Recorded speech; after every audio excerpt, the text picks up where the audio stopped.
morning, and welcome to our unusual edition of Alyce. A lot of other guests this morning, rather more than usual. In fact, we've created a kind of nightclub setting here, which at this hour of the morning is strange. There's something nice about it. That's right, we're drinking champagne. They are. At 9 in the morning, which is almost stick. What we're doing is creating a nightclub atmosphere, a cabaret atmosphere to set the guest of honor today, Mabel Mercer. We're going to talk with Mabel Mercer and with some of her friends, admirers. Here we have Bobby Short, another artist in style. She has made famous and put out an album together.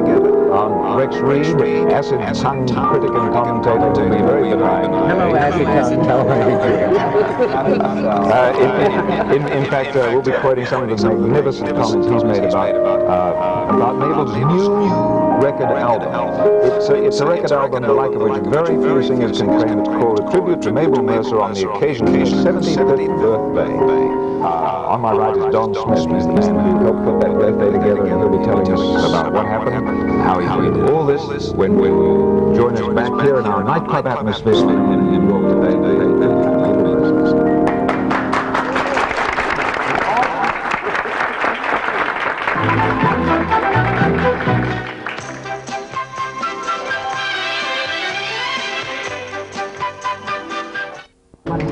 On Monday, February 3rd, 1975, Mabel Mercer, our guest today, celebrated her 75th Diamond Jubilee birthday at a party that was given in her honor at New York's St. Regis Hotel. I'll be short a moment. To the guests, this is what we filmed.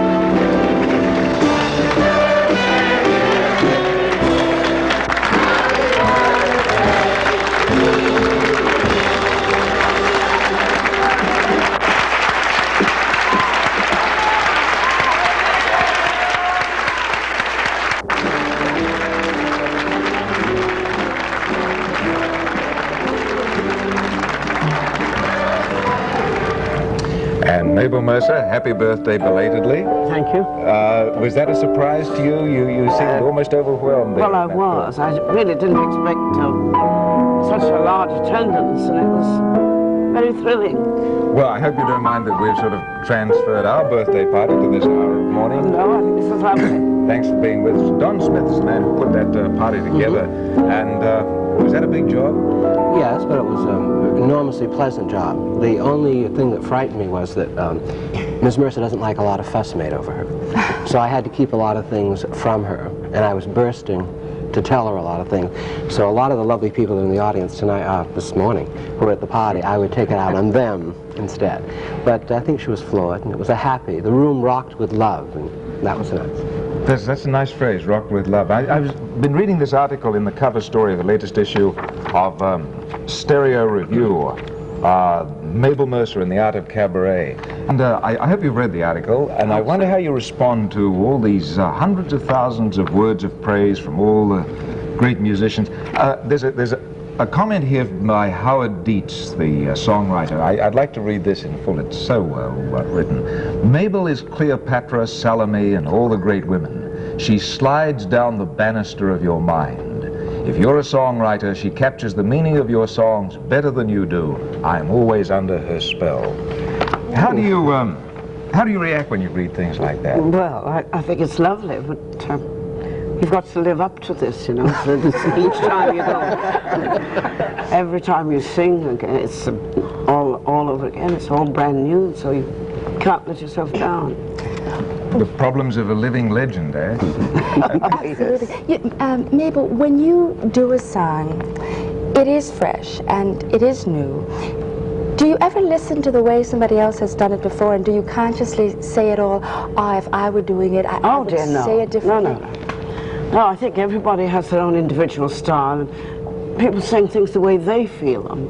And I do mine the way I do it. But do you have to feel hurt? Do you have to feel happiness? Do you have to feel loneliness? No, not at all. You sing the song, and you want to make the listener feel the happiness or the sadness. That's a subtle distinction. Yes, and many inexperienced vocalists don't understand. Well, you couldn't possibly enter into all the emotional things you see. You couldn't go through all that because you wouldn't be able to convey to the people who are listening, because then the trouble becomes yours, and people don't want to hear your troubles. They want to listen to their own. See, I owe you a personal thank you on a whole other level. I think you know this, in that if you grew up in New York at all the way I did, and if you took a girl on a date to see Mabel Mercer, you had half the battle won. Do you know what I mean, Mabel? So I want to personally thank you for assisting me many times. Somebody may come in and shoot me just for that reason. There was an era, we were talking about this yesterday when we knew you were coming today. There really was a time, and I mean this, when you knew you were growing up and you knew that your taste was developing when you went to see your work, because until then you would start with whoever else was around town, and you'd keep hearing about Mabel Mercer, and then you kept saying, well, everyone kept saying she was chic and she was marvelous and she was this, but when I saw you the first time, the thing that hit me is that the one word that hit me that people don't often use, which to me is the best compliment in the world, is you're just a terrific entertainer. Thank you. Well, you just entertain the people. If I can quote something that Don Smith said, Mabel Mercer madness will yet sweep the country. Well, look, you know, with this record and this stereo review cover and your continuing renown, and now that you have been elevated to legend, it actually has happened, is happening. There is a kind of almost a renewed consciousness about what you do and the kind of style and the kind of singing. What do you think accounts for this? Is there an element of nostalgia somewhere creeping into this? Is a new generation rediscovering you, or what?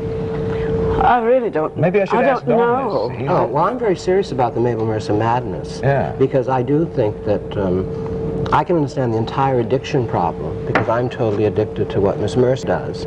And so I just live with it. And I've just been spreading the gospel for years, you know. I've just always taken people there.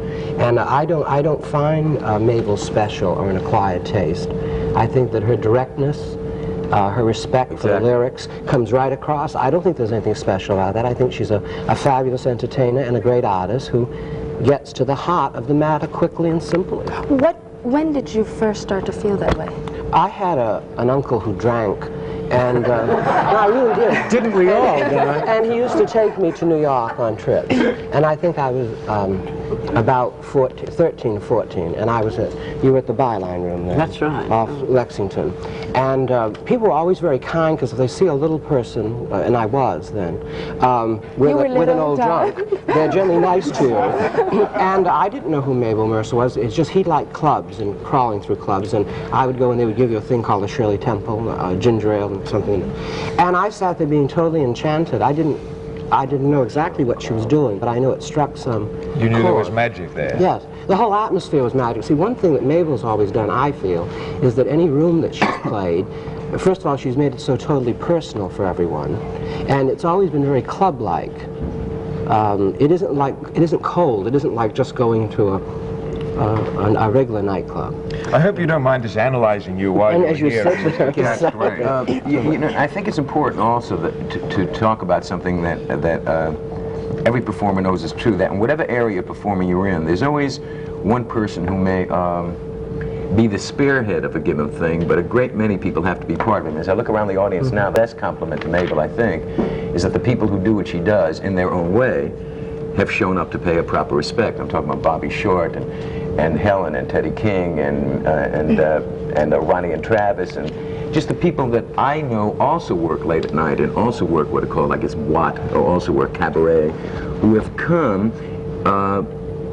to say something to her, and also who are part of that. Would you think, Rex, that it's not just Mabel that's happening, quote unquote, but it's also a kind of, whether it's New York or urban or big city revival, that late night kind of thing? Well, see, I didn't have the advantages that Don had of being able to come to New York with an uncle who drank. I mean, actually, I With an drank. aunt? I wasn't able to come to New York to see people like Mabel Mercer. I just read about them, you know, sitting on the little bench in front of the Greyhound bus station while I was watching all the buses come and go from all these little towns in the South that I grew up in. And Mabel was somebody you read about in Harper's Bazaar and Town and Country. You know, she represented that great world out there of the cultured and the wise and the beautiful. And when you're growing up in little towns like that, you are not exposed to things like that. So when I came to New York, that's what I thought was going to be here. I mean, I got off the bus and said, "Which way is town?" And I thought that's wherever that was, Mabel Mercer would be singing there. In town. Yeah, and I thought that you Bobby, heard... did you have an aunt or an uncle? Or? Well, it all was dead, though. Bobby was also somebody that I thought was great, and all of you had gone by the time I got here. Sure, all those places you used to play were Italian restaurants. We had not gone. We had not gone. Yeah. Well, anyway, it's all back now, certain and that's kind of- what's so exciting. We have to take a quick little break. When we come back, I'm sure we will hear Mabel Mercer, maybe a surprise song or two from some of the other people sitting here, and some phone calls from some folks that will stun you. So don't go away, or you blow a very interesting hour. Stay with us. Well, there's no way back now. I'm sure it started. That's it. You're going to have to do it, hey?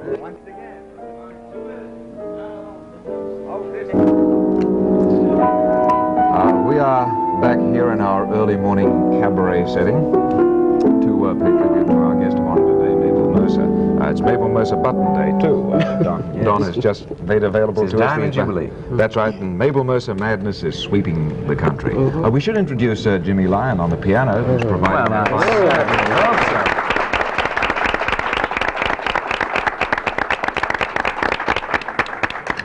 You know, one of the things that emerges from this this article I was quoting in Stereo Review, this cover story about Mabel Mercer, is the way in which practically all the big singing names of today acknowledge the influence that you have had on their style.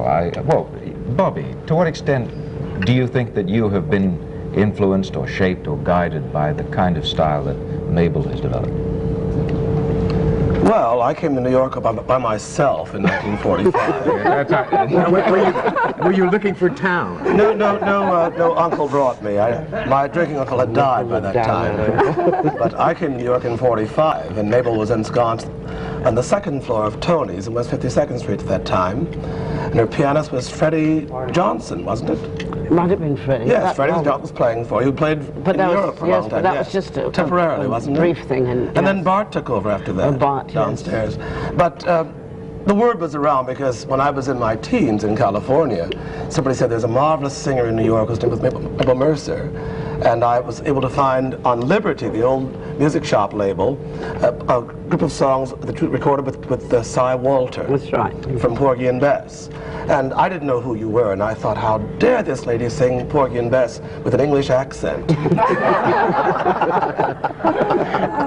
But then I came to Tony's, and I discovered you, because we all say we discovered you. And No, but I discovered her. The record is clear. that's a very proper term, I think, for Mabel. We all Sure. feel that we discovered her. And I came to the little room. The room was about this size, I suppose. And songs I didn't know existed were being sung by Mabel.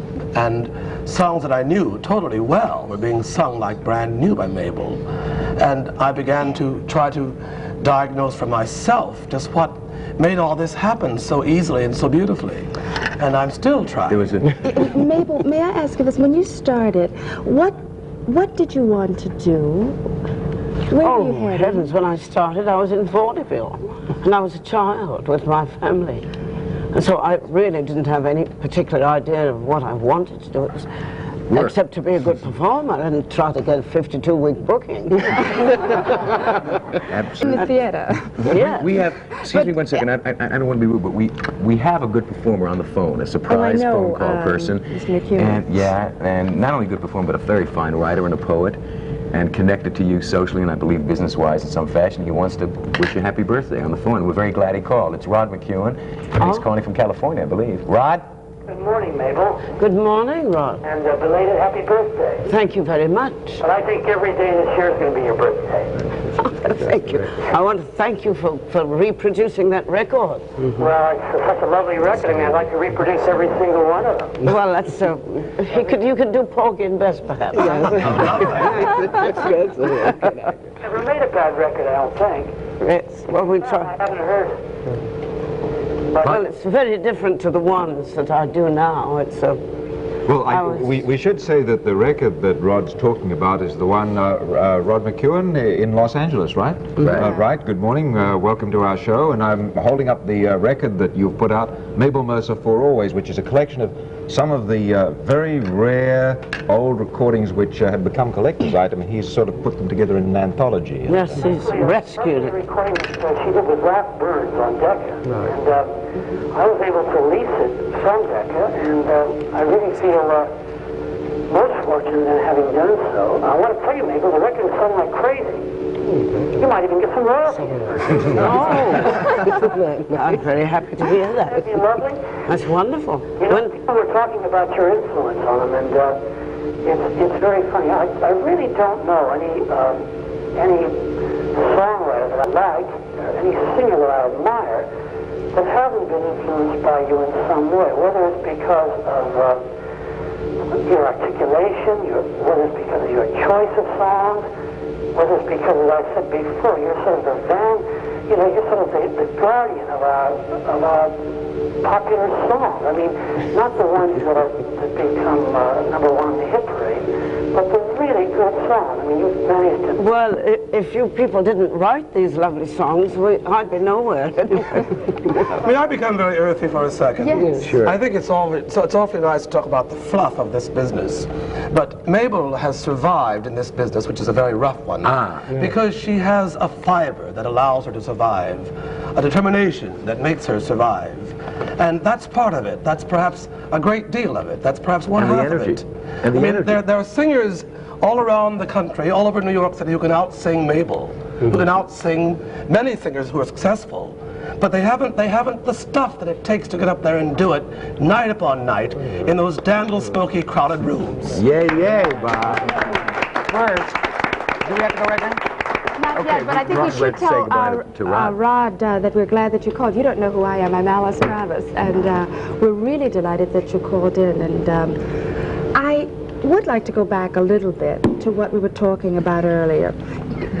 Vaudeville and your stick-to-itiveness, as Bobby was talking about. You were a woman, and this was a long time ago. Yes, and quite a there long were time. all sorts of things said about women who would even want to pursue that kind of environment. And I'm trying to understand a little bit, what was it happening inside you that said, despite everything, I'm going to do it, I believe in what I'm doing?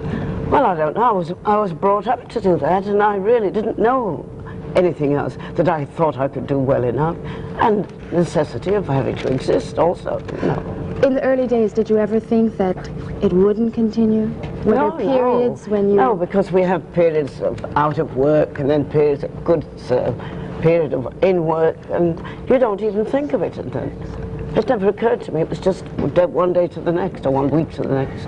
We have to take a quick break, and the only reason I want to break away for sure exactly on time is I don't want to take any time away from the next segment, because the next segment is what this is about. Mabel's going to sing. So if you're going to heat up coffee or do whatever you got to do in the morning, do it now, fool, hear me? Come back. Open another door. Refill your champagne glasses now.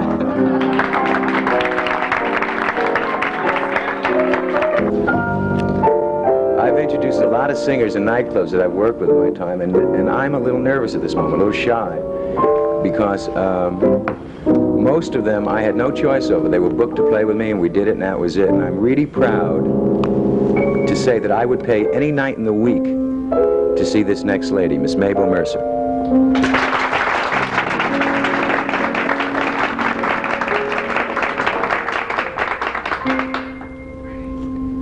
It's not that easy being green, having to stay each day the color of the leaves, when I think it could be nicer being red or yellow or gold or something much more colorful like that. It's not easy being green. It seems you blend in with so many other ordinary things, and people tend to pass you over, 'cause you're not standing out like splashy sparkles on the water or stars in the sky. But green is the color of spring, and green can be cool and friendly like, and green can be big like an ocean, or important like a mountain, or tall like a tree. When green is all there is to be, it could sometimes make you wonder why. But why wonder? Why wonder? I am green, and it will do fine. It's beautiful. And I think it's what I want to be.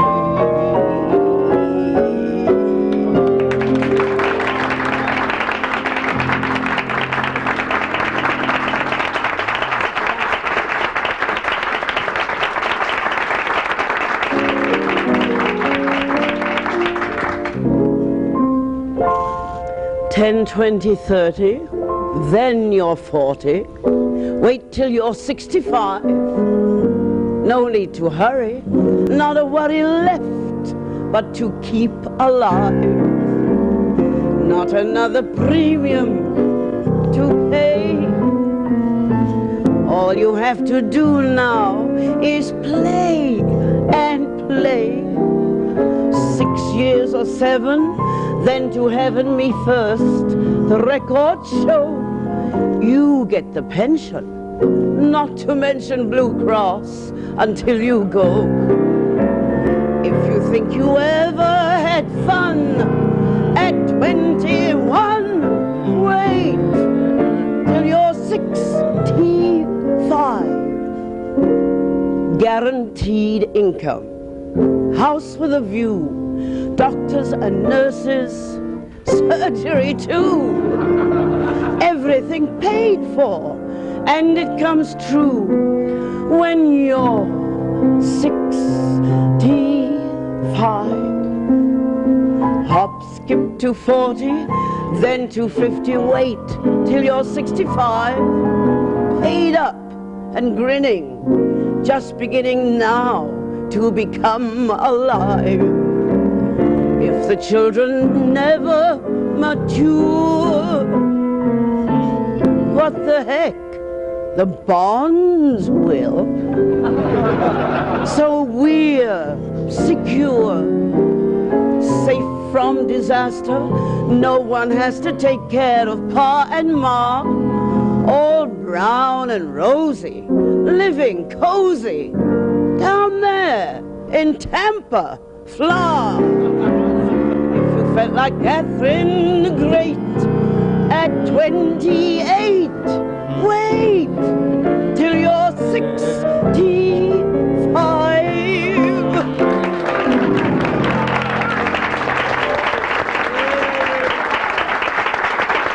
That was gorgeous. Thank you. Yeah, but I'm just going to wait for you to give me this one. Get out of the way.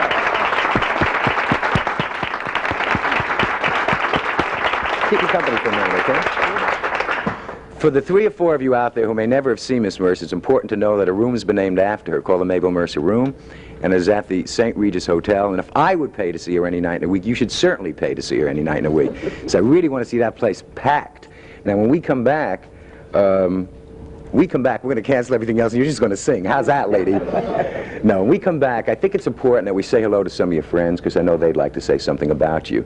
And they're all sitting around these tables. We'll keep it as a surprise. The people who also, in New York right now, are part of that renaissance of the late-night live nightclub cabaret business, which is important to the city of New York, not just as an art, but as an industry. I think we forget sometimes that the entertainment business is not a dessert. It's an important part of this city. And that if nightclubs don't function, neither do restaurants, hotels, tourists, linen, booze, food, cigarettes, cigars, subways, cabs, and etc. We matter in New York. Performers matter in New York. We should be shown that respect. So we're going to take a tiny little break, I believe, and we'll be right back with Friends of Mabel Mercer.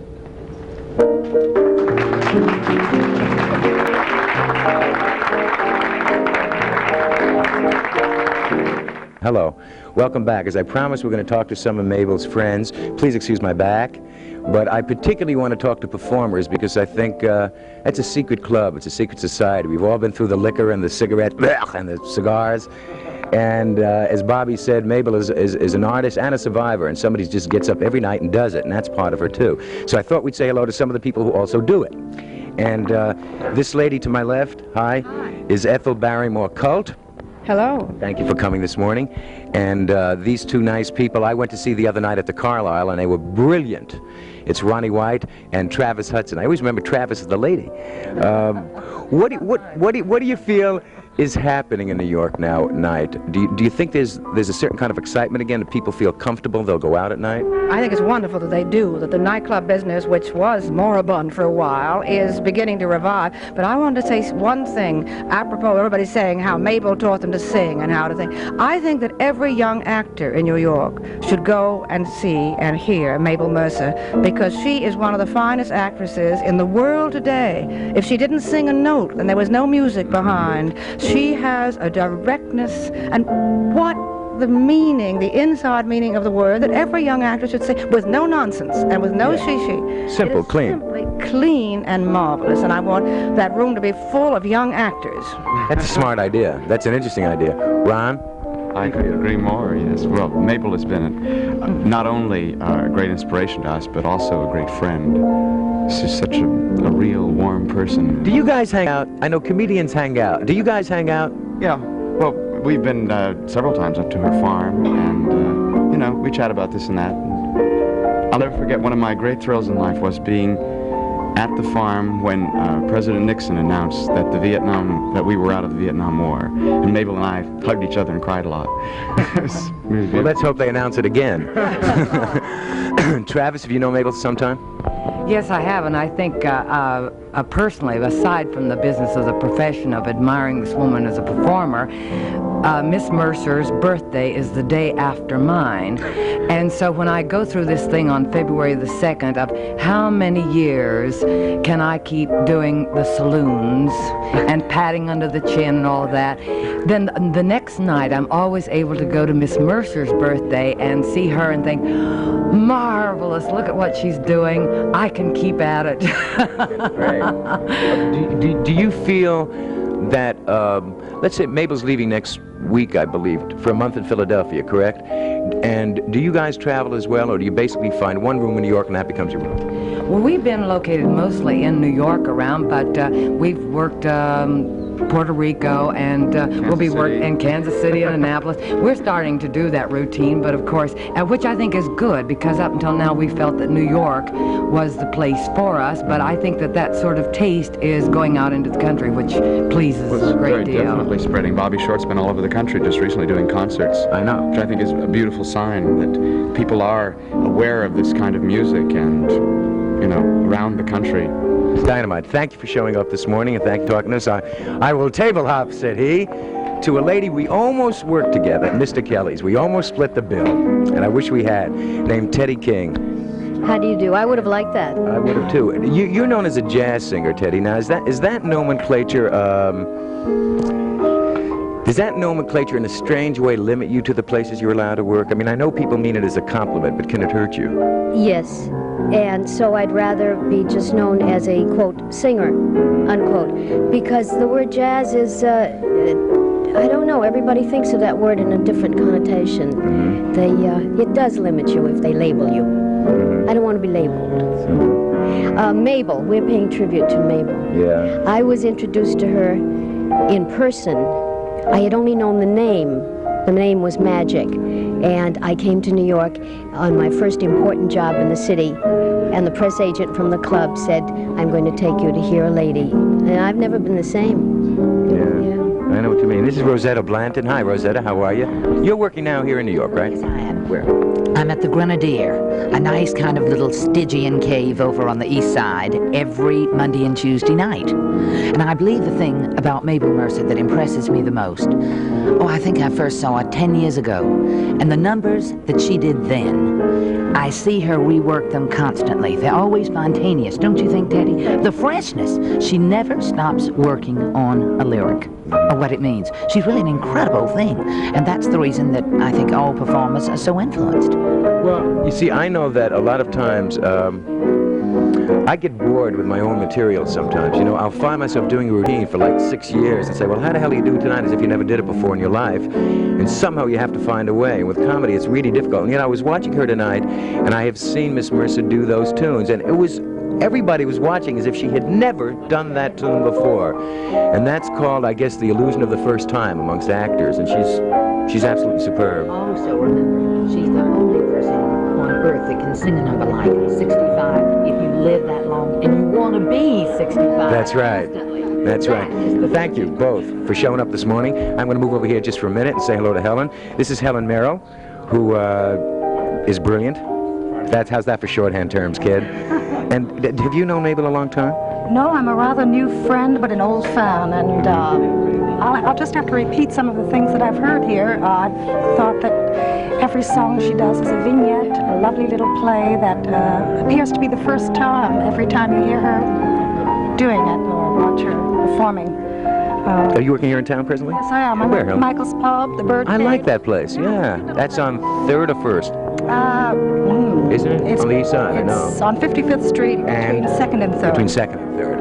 Right, okay. So, listen, next month, you should all go out and say, well, pick a night a week and support New York late night entertainment. Okay. Now, the man whose magazine kind of kicked this whole thing off, we certainly got to say hello to. Why don't I sneak in behind you, Bill?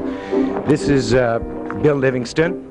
And if we cheat a drop this way, you are connected or own or edit Stereo Review. I'm the managing editor of Stereo Review, and I had the great privilege of writing the cover story on Mabel.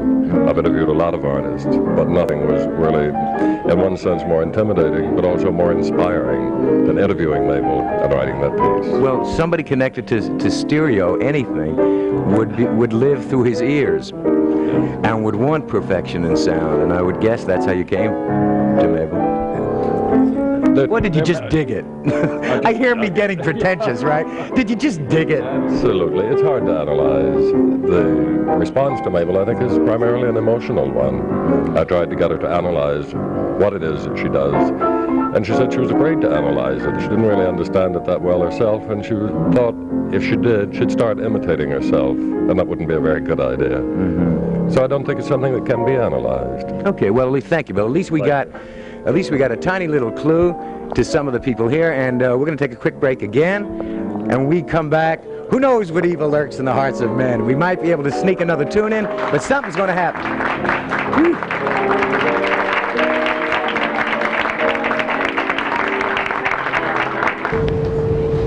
We're back with Mabel Mercer. This is rapidly turning into Mabel Mercer, This Is Your Life. In fact, to continue with that kind of theme, what does the name Bricktop conjure up for you? Oh, I worked with Brick in Paris. She had a beautiful place in Paris, and I worked with her for 9 years. But I've known her since she first arrived in Paris in 1924. Well, we understand that she is on the telephone now from Chicago, I think. Chicago. Bricktop, we're receiving you loud and clear. Good morning. Hello. Would you like to say hello to our guest, Mabel Mercer? Hello, Brick. Hello, Bill. Well, what are you doing up at this hour of the morning? I'm not up. I mean to tell you, I'm lying right here in bed. What would I be doing up at this hour? He called yesterday, my public relations man here, and he said they're saluting Miss Mercer. The money. Oh, yes? Through saluting Miss Mercer, for heaven's sake. Belle, how are you? I'm fine, dear. This is a wonderful surprise. Oh, I think this is one of the greatest things. I can't tell you how proud and happy I am about it all. It's really, really something. I didn't know that in cold New York they would have time to give such good and beautiful attention to a great, great, great girl that you've grown to be. Mabel, you know, you're really something. Well, you'd be surprised. It's been absolutely wonderful, the way everybody has. Well, it was carrying on awful before I even left there last week. I can't make up my mind whether to go to San Francisco or come right back to New York on Saturday. Oh, I think New York on Saturday. New York on Saturday. Well, look, we're sorry we had to wake you up, but, you know, it was important. Quite all right. But anything about Mabel is quite all right. Well, people usually don't have to get up early in the morning to see you and hear you and talk with you. This is an unusual hour, and thanks for being with us. Sweetheart, when Mabel and I were together, at this hour in the morning, we were just going home. Well, we'd rather not hear any more of it. We'd like, you know, it is television. Thank you. But thank you very much. Do only your very close friends call you Belle? Only a couple of friends, yeah. That's your nickname? Now the whole world calls you Belle. This is television. That's the way it happens now. You have to be prepared for that. Who were the first Americans you met in Europe? The first performers, that is. Oh, Kid Cole, I met. Leighton Johnstone. Yes. The Versatile Three. The Versatile Three? Yes, that was Mills, Hassan, and Tuck. There were three gentlemen who sang, and they were absolutely marvelous.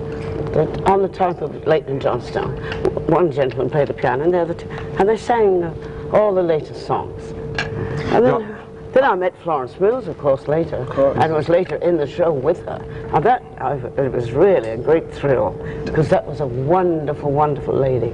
Did they influence you at all? I mean, that sort of thing was rather foreign then to Europeans. Oh, yes, but they loved it. It was foreign, but it was, I don't know, people were very, very enthusiastic about those Are Europeans different? Not at all, not at all.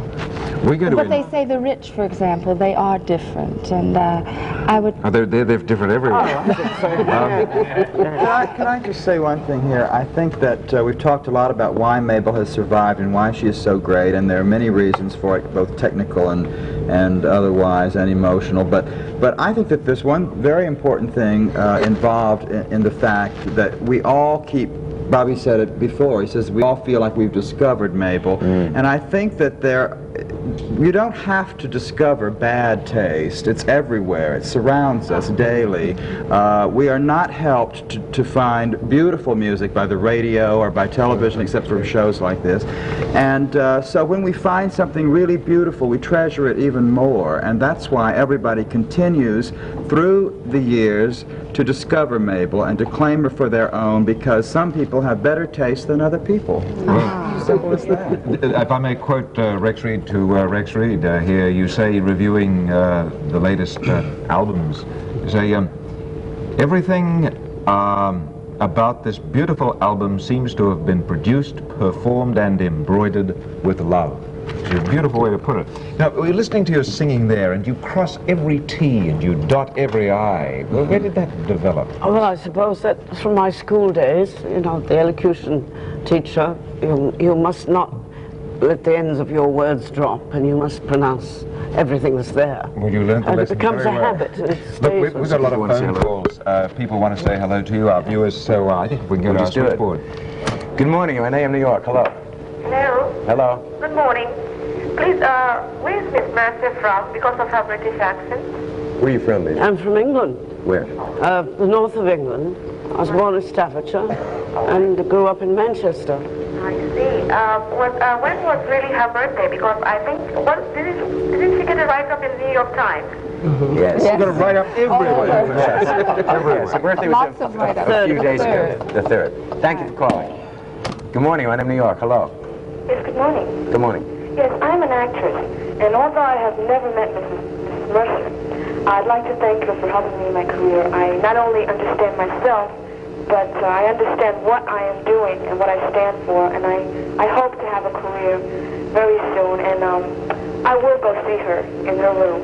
Great. Yeah. Great. Thank you very See, much. you're a guide and a symbol Well, for that's actresses. In case you forgot, it's at the St. Regis. Good morning, you're in AM New York. Hello. Hello? Hello. I would like to ask of Mabel, what one thing that she credited great success to? What is the what? What do you attribute To what do you your credit your success? Oh, well, you stick to it. That's all I can say. Hang in there. Yes, hang in there. But earlier, it was stated that your voice is different from what many people consider the typical singing voice, and all the accolades that you receive are always in terms of your feeling, your expression, your emotion, the dotting the I's, the crossing the T's, coming from the soul. There must have been people who told you a long time ago your voice wasn't good enough, and that you should really pursue something else. And did this happen? And if it did, why did you totally disregard what Because they were saying? crazy. Yes, obviously, but all of us along the way encounter people who love to point out what we can't accomplish, what we can't do. Well, that happens all the time, but you have to do what you think you can do, what you know you can do best. And once upon a time I studied voice, because that's been very helpful to me with regard to voice production and speaking and breath control, which I don't have much of anymore. And so you take what you've got and do the best you can with it. Were there any singers, any people, any relatives that sort of took your hand and helped you cross? No, because we all worked together.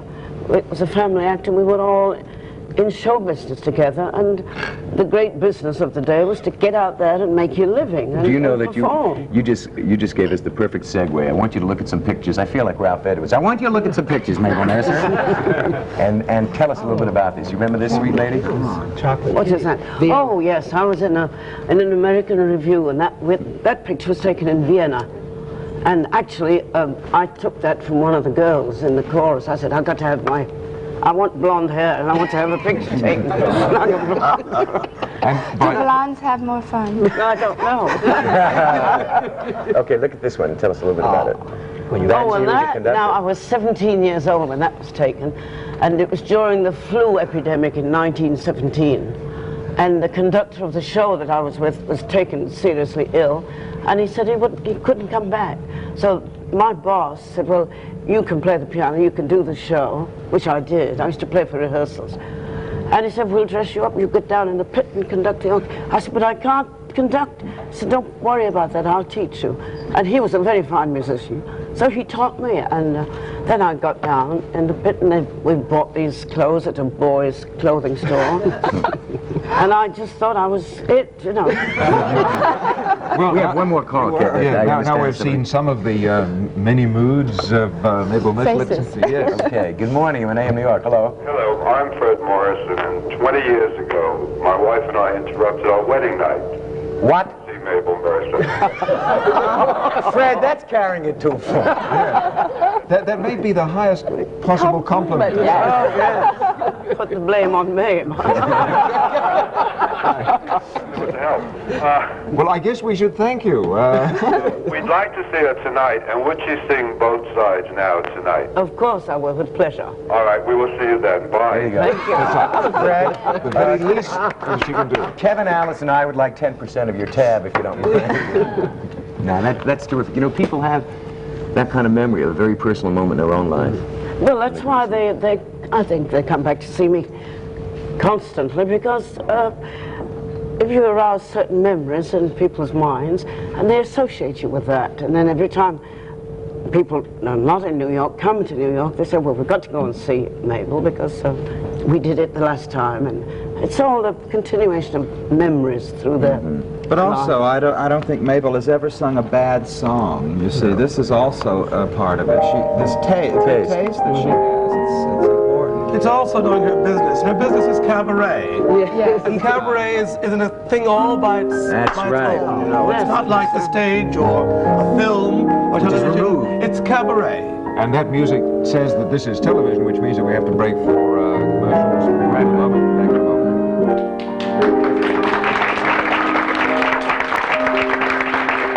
We'd like to thank our many guests today, including Bobby Short, Rex Reed, Don Smith, and Jimmy Lyon on the piano, paying tribute to Mabel Mercer.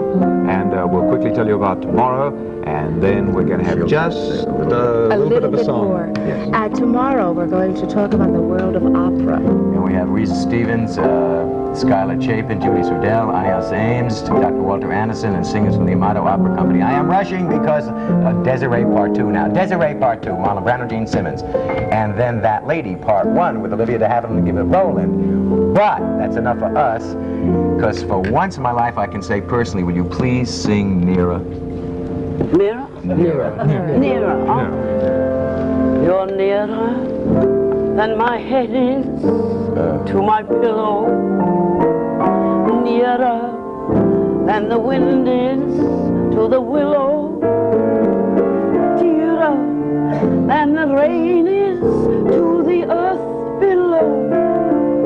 Precious as the sun to the things that grow.